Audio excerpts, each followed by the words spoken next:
2025వ సంవత్సరంలో ఫిబ్రవరి మాసంలో కర్కాటక రాశిలో జన్మించినటువంటి వారికి అనగా కర్కాటక రాశి జాతకులకు గోచార ఫలితాలు ఎలా ఉన్నాయో తెలుసుకుందాం.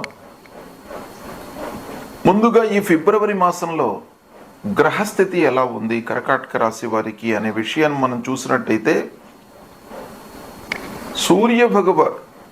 సూర్యుడు సప్తమ అష్టమ స్థానాల్లో సంచరిస్తున్నాడు, ప్రతికూలంగా ఉన్నాడు. అంగారకుడు ద్వాదశ స్థానంలో సంచరిస్తున్నాడు, ప్రతికూలంగా ఉన్నాడు. బుధుడు సప్తమ అష్టమ స్థానాల్లో అనుకూలంగా ఉన్నాడు. బృహస్పతి ఏకాదశ స్థానంలో సంచరిస్తున్నాడు, అనుకూలంగా ఉన్నాడు. శుక్రుడు భాగ్యస్థానంలో సంచరిస్తున్నాడు, అనుకూలంగా ఉన్నాడు. శనీశ్వరుడు అష్టమ స్థానంలో సంచరిస్తున్నాడు, ప్రతికూలంగా ఉన్నాడు. రాహువు భాగ్యస్థానంలో ప్రతికూలంగా ఉన్నాడు. కేతువు మూడో స్థానంలో అనుకూలంగా ఉన్నాడు. ఈ విధంగా గ్రహస్థితి ఉంది కర్కాటక రాశి వారికి. ముఖ్యమైనటువంటి గ్రహాలలో శని రాహువులు ప్రతికూలంగా ఉన్నారు. బృహస్పతి కేతువు అనుకూలంగా ఉన్నారు. మిగతా మాసవారీ ఫలితాలపై ప్రభావాన్ని చూపించేటువంటి గ్రహాల్లో శుక్రుడు బుధుడు అనుకూలంగా ఉన్నారు. సూర్యుడు అంగారకుడు ప్రతికూలంగా ఉన్నాడు. ఓవరాల్గా మనం చూసినట్టయితే 50% అనుకూలత కనబడుతుంది, 50% ప్రతికూలత కనబడుతుంది ఈ మాసం లోపల. కనుక సామాన్యమైనటువంటి ఫలితాలే ఉన్నప్పటికీ కొన్ని ప్రత్యేకమైనటువంటి కార్నర్స్ లోపల మీకు మంచి ఫలితము, కొన్ని విషయాలలో ప్రతికూలమైనటువంటి ఫలితాలు గోచరిస్తున్నాయి. అయితే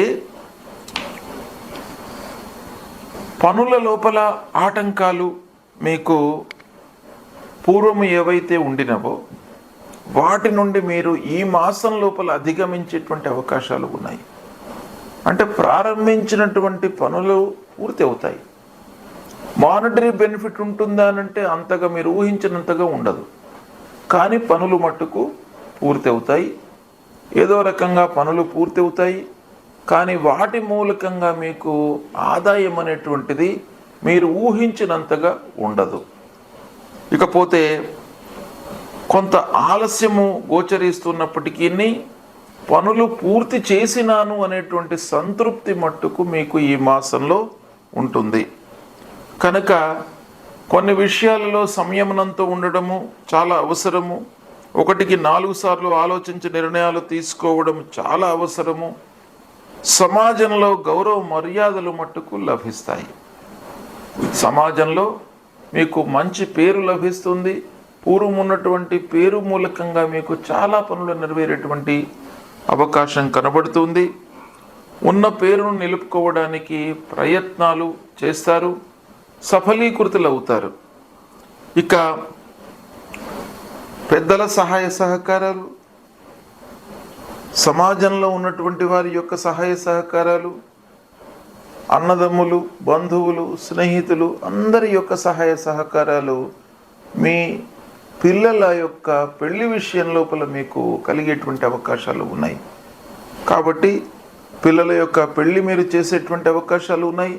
పెళ్లి కానటువంటి వాళ్లకు, ఈ కర్కాటక రాశిలో జన్మించినటువంటి వారు పెళ్లి సంబంధాలు చూస్తున్నటువంటి వాళ్లకు ఈ మాసంలో మీకు అనుకూలత బాగా గోచరిస్తుంది. అందరి సహాయ సహకారాలు లభిస్తాయి.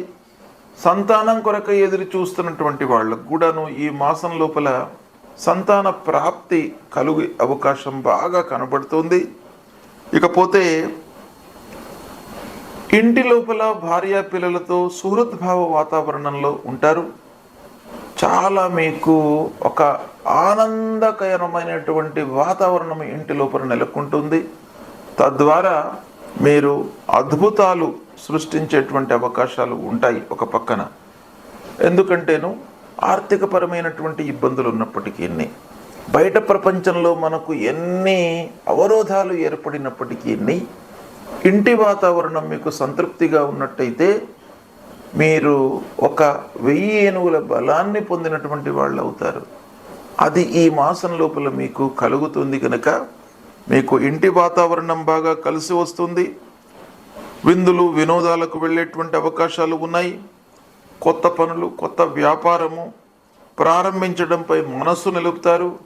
అయితే ప్రారంభించడానికి కొంత ఆర్థికపరమైనటువంటి ఇబ్బందులు మీకు ఒక పక్కన బాగా కనబడుతున్నాయి కాబట్టి ఊగిసలాటలో ఉంటారు. ఒక సందిగ్ధమైనటువంటి వాతావరణం ఏర్పడుతుంది. ప్రారంభిస్తే మంచిదా, మళ్ళీ కొన్ని రోజులు ఆగిన తర్వాత ప్రారంభిస్తే మంచిదా అనేటువంటి మీమాంసలో మీరు ఉండేటువంటి అవకాశాలు ఉంటాయి. ఎందుకనంటేను ఆర్థికపరమైనటువంటి ఇబ్బందులు ఈ మాసంలో మీకు కనబడుతున్నాయి. అనుకోని ఆటంకాల మూలకంగా కొంత వృధా ఖర్చులు, తద్వారా ముఖ్యమైనటువంటి పనులు చేయడంపై మీకు ఆలస్యం కలిగేటువంటి అవకాశాలు ఉన్నాయి. ఖర్చుల నియంత్రణపై మనస్సు నిలపాలి. ఉద్యోగ ప్రయత్నాలు ఫలిస్తాయి. చదువు పూర్తయ్యి ఉద్యోగ వేటల్లో ఉన్నటువంటి వారికి అందరికీ కూడాను చాలా అనుకూలమైనటువంటి మాసం మీకు బాగా కలిసి వస్తుంది. ఇక ఉద్యోగంలో చేరడం మూలకంగా మీరు ఒక సుఖమయమైనటువంటి జీవితాన్ని ప్రారంభిస్తారు. ఈ మాసం లోపల న్యాయపరమైనటువంటి చిక్కుల నుండి విముక్తులవుతారు. రాజకీయంగా కొంత ఇబ్బందులు ఏర్పడేటువంటి అవకాశాలు ఉన్నాయి. అంటే రాజకీయంలో ఉన్నటువంటి వారికి, ముఖ్యంగా కర్కాటక రాశిలో జన్మించి రాజకీయం వ్యవహారంలో ఉన్నటువంటి వాళ్లకు కోర్టు వ్యవహారాల మూలకంగా అనుకూలత ఉంటుంది. కానీ కార్యకర్తల మూలకంగా ఇబ్బందులు ఉండేటువంటి అవకాశాలు ఉన్నాయి. కానీ అధినాయకుల మూలకంగా మళ్ళీ మీకు మంచి సఖ్యత, స్నేహభావం కలిగేటువంటి అవకాశాలు బాగా కనబడుతున్నాయి. కాబట్టి రాజకీయంలో ఉన్నటువంటి వాళ్లకు 60-70% ఈ మాసంలో అనుకూలతనే గోచరిస్తుంది. కాబట్టి ప్రభుత్వ ఉద్యోగంలో ఉన్నటువంటి వారికి అధికారుల అండదండలు బాగా లభిస్తాయి. అధికారుల సహాయ సహకారాలు బాగా లభిస్తాయి. కానీ మీరు తోటి ఉద్యోగులతో జాగ్రత్తగా ఉండాలి. తోటి ఉద్యోగులతో మీకు కొంత ఇబ్బందులు తలెత్తేటువంటి అవకాశాలు ఉన్నాయి. ఈ విధంగా గ్రహస్థితి ఉంది. వ్యాపారస్తులకు మట్టుకు చేతిలో ఉన్నటువంటి వ్యాపారం సుఖమయంగా జరుగుతుంది. అన్నదమ్ములు, బంధువులతో కొంత జాగ్రత్తగా ఉండడం ఈ మాసంలో అవసరము. అయితే ఈ విధంగా కొన్ని విషయాలలో మీకు మంచి ఫలితాలు, కొన్ని విషయాలలో ప్రతికూలమైనటువంటి ఫలితాలు ఉన్నప్పటికీ ఈ మాసంలో ముఖ్యంగా కర్కాటక రాశి వారికి శని అష్టమ స్థానంలో సంచరిస్తున్నాడు. ఈ అష్టమ స్థానంలో శని చివరిలో ఉన్నాడు.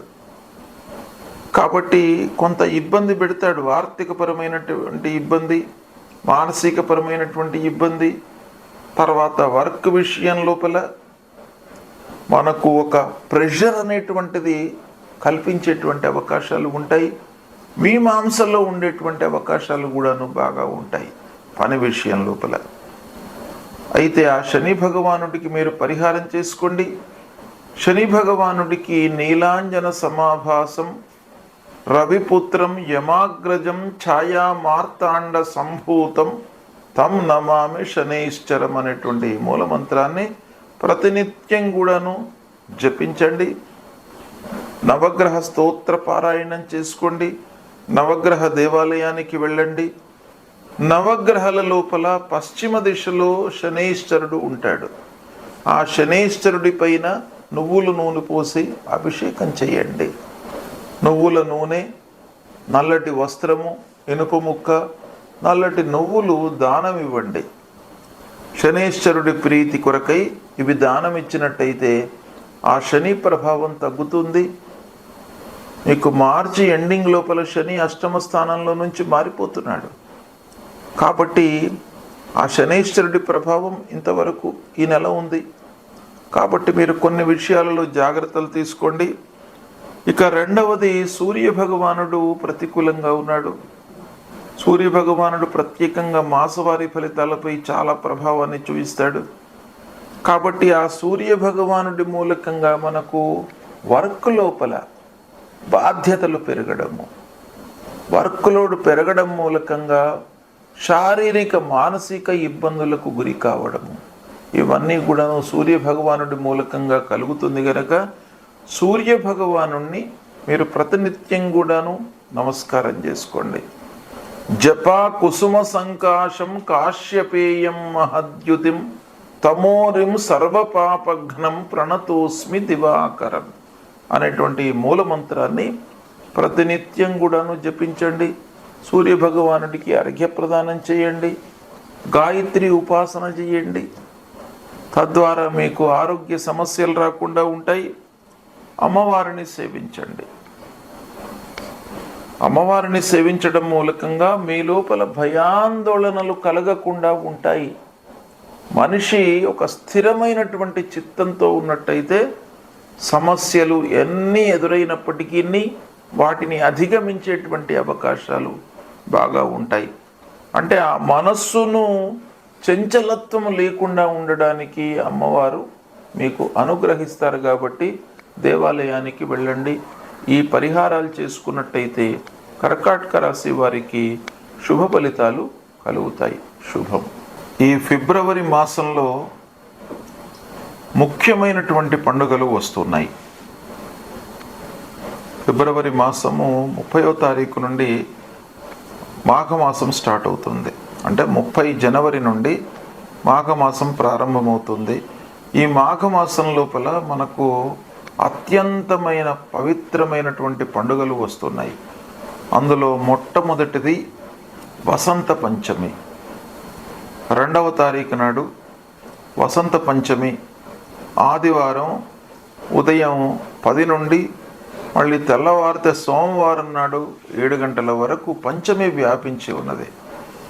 ఈ వసంత పంచమి అనేటువంటిది చాలా ముఖ్యమైనటువంటిది. సరస్వతి అమ్మవారు ఉద్భవించినటువంటి రోజుగా మన పురాణాలు చెప్తున్నాయి. కనుక విద్యార్థులు ముఖ్యంగా ఈ వసంత పంచమి రోజున అమ్మవారి దేవాలయానికి వెళ్ళి సరస్వతి అమ్మవారి యొక్క అనుగ్రహాన్ని పొందినట్టయితే మీకు సువిద్య, మంచి విద్య ప్రాప్తి అవుతుంది, వస్తుంది అనేటువంటిది మనకు పురాణ ఇతిహాసాలు చెప్తున్నాయి. కనుక ముఖ్యంగా విద్యార్థుల కొరకు ఈ వసంత పంచమి. ఇక వ్యాపారులకు కూడాను వసంత పంచమి యొక్క ప్రాధాన్యత బాగా ఉంది. ఈ వసంత పంచమి రోజున ఎవరైతే వ్యాపారాన్ని ప్రారంభిస్తారో గ్రహస్థితికి సంబంధం లేకుండా ఆ వ్యాపారము నిర్విఘ్నంగా కొనసాగుతుంది, లాభదాయకంగా ఉంటుంది. 4 డబ్బులు ఆ వ్యాపారంలో మీరు గడించేటువంటి అవకాశాలు ఉంటాయి. కాబట్టి వసంత పంచమి రోజున మీకు అవకాశాలు ఉన్నట్టయితే వ్యాపారం చేసుకునేటువంటి వాళ్ళు కొత్త వ్యాపారము ఏదో రకంగా వ్యాపారాన్ని ప్రారంభించినట్టయితే మీకు సత్ఫలితాలు ఉంటాయి. ఇక ప్రత్యేకంగా ఈ వసంత పంచమి రోజును మనకు శాస్త్రం లోపల చాలా ఉత్తమమైనటువంటి దినంగా చెప్పబడి ఉంది. ఏంటంటే ఉగాది, విజయదశమి, వసంత పంచమి, రథసప్తమి, కార్తీక శుద్ధ ప్రతిపద ఇవన్నీ కూడాను ముఖ్యమైనటువంటి పండుగలు. అంటే ముఖ్యమైనటువంటి రోజులు మనం ప్రారంభించడానికి, ఏదైనా కార్యక్రమం ప్రారంభించడానికి కానివ్వండి, ఏదైనా పని చేయడానికి, ఇవి ఈ రోజులలో మీరు చేసినట్టయితే 100% మీకు విజయము చేకూరుతుంది అనేటువంటి విషయం మనకు శాస్త్రంలో చెప్పబడి ఉంది. ఇలా వసంత పంచమి విద్యార్థులకే కాకుండా వ్యాపారస్తులకే కాకుండా ప్రతి మనిషికి కూడాను మంచి పర్వకాలంగా మనకు శాస్త్రము చెప్పింది. కాబట్టి ఈ వసంత పంచమి రోజును మీరు ఉపయోగించుకోండి.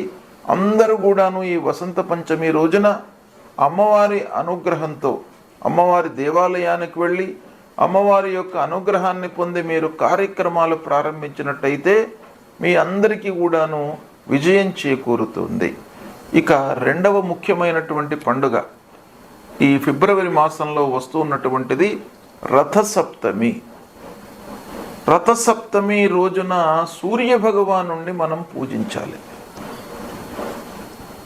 ఆ రథసప్తమి రోజున ఎవరైతే ఆ సూర్య భగవానుణ్ణి పూజిస్తారో వారికి ఈ సంవత్సరం పొడుగు మొత్తం కూడాను ఆయురారోగ్య ఐశ్వర్యాలన్నీ కూడాను కలుగుతాయి. అంటే ఆరోగ్యము చాలా బాగా ఉంటుంది, నిరాటంకంగా జీవితం కొనసాగుతుంది ఆ సూర్య భగవానుడి యొక్క అనుగ్రహం మూలకంగా.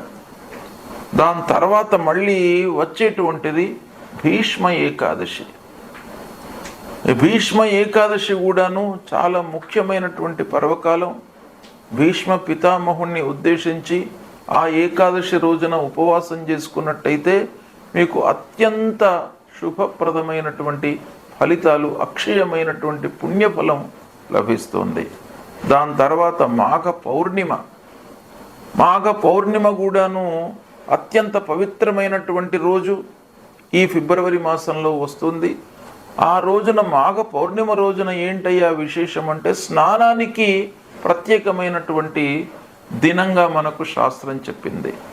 అంటే ఆ మాఘ పౌర్ణిమ రోజున ఉదయం పూటనే స్నానం చేసుకోవాలి. 12వ తారీఖు నాడు వస్తుంది మాఘ పౌర్ణిమ. ఆ రోజున ఉదయం 5-5:30 నుండి 7:30 మధ్య కాలం లోపల, సూర్యోదయాత్ పూర్వము సూర్యోదయాత్ కించిత్ పరం, ఈ కాలం లోపల మీరు స్నానము ఆచరించినట్టయితే అక్షయ పుణ్యఫలము లభిస్తుంది. మీరు చేసినటువంటి పాపాలన్నీ కూడాను దూరం అవుతాయి. కొన్ని విషయాలలో మనకు తెలియకుండా మనం కొన్ని తప్పులు చేస్తాం. అలాంటి తెలియకుండా చేసేటువంటి తప్పులన్నీ కూడాను ఆ ఉదయం పూట మనం చేసేటువంటి స్నానం మూలకంగా పరిహారం అవుతుంది. దాని తర్వాత మళ్ళీ మహాశివరాత్రి 26వ తారీఖు నాడు మహాశివరాత్రి పర్వకాలం ఈ ఫిబ్రవరి మాసంలో వస్తుంది. మహాశివరాత్రికి ప్రత్యేకమైనటువంటి ప్రాధాన్యత ఉన్నది. మహాశివరాత్రి రోజున ఆ భగవంతుడు పరమేశ్వరుడు లింగస్వరూపంలో ఉద్భవించాడు అనేటువంటిది మనకు శాస్త్రం చెప్తోంది. అంటే లింగాకారంలో ఆవిర్భవించినటువంటి దినం మహాశివరాత్రి.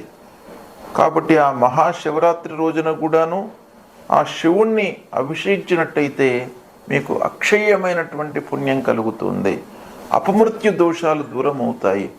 కాబట్టి ఈ అన్ని ఫిబ్రవరి మాసంలో ముఖ్యమైనటువంటి పండుగలు వస్తున్నాయి కనుక వీటిని దృష్టిలో పెట్టుకొని ఆ పండుగలకు మనకు శాస్త్రంలో చెప్పినటువంటి ప్రాధాన్యతని దృష్టిలో పెట్టుకొని మీరు ఆచరించినట్టయితే సత్ఫలితాలను పొందుతారు, ఉత్తమ గతిని పొందుతారు అనేటువంటి విషయం మనకు శాస్త్రం చెప్పింది కనుక ఆచరించండి, శుభ ఫలితాలను పొందుతారు.